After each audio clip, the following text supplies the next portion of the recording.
গোসল করাইয়া কাফন পড়াইয়া রাখিবে যখন কবরে শোয়াইয়া।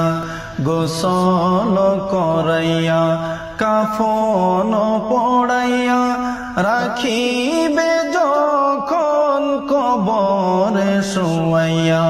লইয়া গোকুলে গোলাম বলিয়া, লইয়া গোকুলে গোলাম বলিয়া।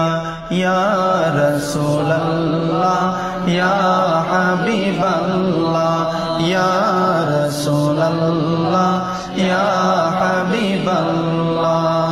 অন্ধকার কবরে থাকিব